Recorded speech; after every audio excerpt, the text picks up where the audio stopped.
இதயம் நொறுங்குண்டவர்களை குணமாக்குகிறார், அவர்களுடைய காயங்களை கட்டுகிறார். எத்தனை பேர் இப்படி கட்டப்பட்டு இங்க உள்ள உட்கார்ந்துருக்கீங்க? எல்லாரும் கட்டப்பட்டிருக்கீங்களா? எல்லாரும் கட்டப்பட்டிருக்கோம். அப்ப கட்டப்படாதவங்க கட்டப்பட்டனாலதான் உட்கார்ந்துருக்கோம். அது மெய்யான வார்த்தை. சரிங்களா? அப்ப தேவ சமூகத்துக்கு வரக்கூடிய மனுஷர்களுக்கு கூட எப்படி இருக்கும்? நொறுங்குண்ட நெஞ்சு உடையப்பட்டதுனால நம்ம என்ன செஞ்சிருக்கோம்? அவரால் தேற்றப்பட்டு கட்டப்பட்டு நம்ம என்ன செஞ்சிருக்கோம்? உடைஞ்சிருக்கோம். இது இந்த இடத்துல ஒரு கேள்வி, எத்தனை பேர் உங்களை வருத்தப்படுத்திருக்காங்க? நிறைய பேர் வருத்தப்படுத்திருக்காங்க. எத்தனை பேர் நீங்க சபிச்சிருக்கீங்க? நிறைய பேர் நம்ம சபிச்சிருக்கோம், நான் உட்பட சபிச்சிருக்கேன். சரிங்களா? அப்ப இந்த இடத்துல என்ன கேள்வி அப்படின்னா, அப்ப நீ வருத்தப்பட்டு நொறுங்கப்பட்டு இருந்த உனைய நான் என்ன செஞ்சிருக்கேன்?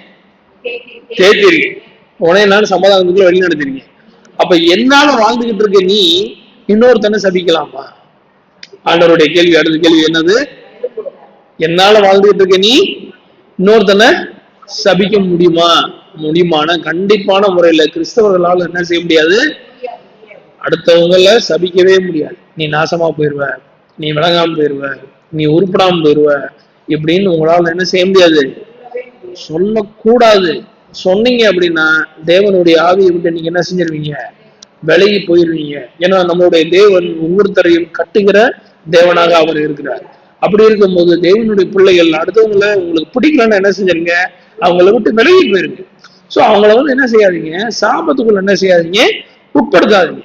அதனாலதான் ஆண்டவர் என்ன செய்யறாரு? அது என்னுடைய கையில என்ன செய்ய கொடுத்துரு, அது உன்னுடையது அல்ல, அது என்னுடையது அப்படின்னு ஆண்டவர் என்ன செய்யறாரு? சொல்றாரு.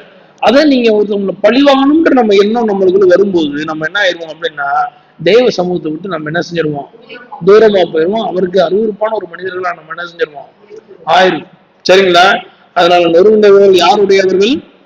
தேவனுடையவர்கள். அதனால நீங்க ஒருத்தவங்க நொறுக்குனீங்க அப்படின்னா அவங்க யாருடையவங்களா ஆயிடுவாங்க?